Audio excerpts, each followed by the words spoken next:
ভেটকি মাছের পাতুরি যেরকম দেখতে হয় অনেকটা সেরকমই দেখতে, একদম শাল পাতায় মোড়া। এর মধ্যে রয়েছে হচ্ছে চিকেন। তোমরা জানো যে আমরা বিষ্ণুপুর ট্রিপে এসেছি, বিষ্ণুপুর জঙ্গল ক্যাম্পে রয়েছি।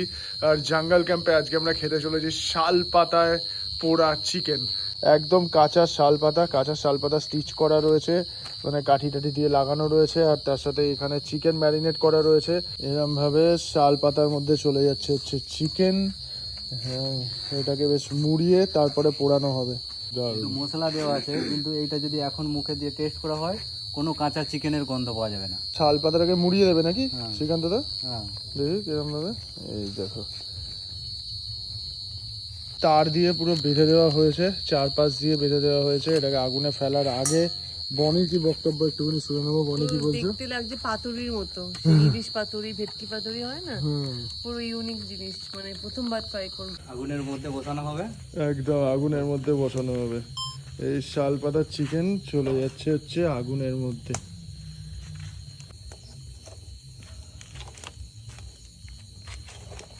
মোটামুটি 8 ঘন্টা 35 মিনিট মতো আগুনের উপরে ছিল, আর এখন কিন্তু ডাইরেক্ট আগুনে পড়ে গেছে। আর শাল পাতার ঠিক এই অবস্থা, এখন উপরটা দেখতে পাচ্ছ পুরো কালো হয়ে গেছে।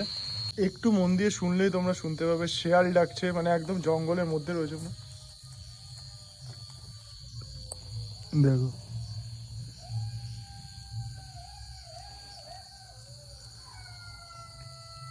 শিয়ালের ডাক। ওরে বাবা, শিয়াল।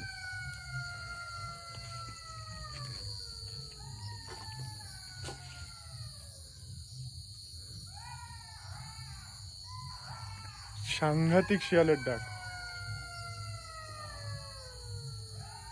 ওরে বাবা রে। আর এদিকে আমাদের চিকেনও প্রায় রেডি। প্রায় 1 ঘন্টা 15 মিনিট মতো সময় লেগেছে। আমাদের শাল পাতার চিকেন মোটামুটি রেডি, ভেতরটা পুরোপুরি কুকড হয়ে গেছে। এই হচ্ছে কালার হয়েছে সাদা সাদা দেখতে, ধোঁয়া বেরোচ্ছে আর ছেড়ে আসছে, মানে বুঝতেই পারছি যে সেদ্ধ হয়ে গেছে। তাই জন্য সেটাকে একটুখানি খেয়ে দেখবো, কিন্তু যা গরম।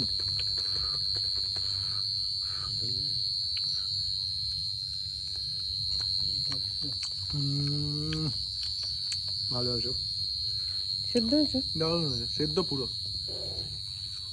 সে হচ্ছে ধনে পাতা, লেবু আর মোটামুটি মশলা টসলা মিশে গেছে। আর এখন শাল পাতার চিকেন আমরা এনজয় করবো। দারুণ দারুণ।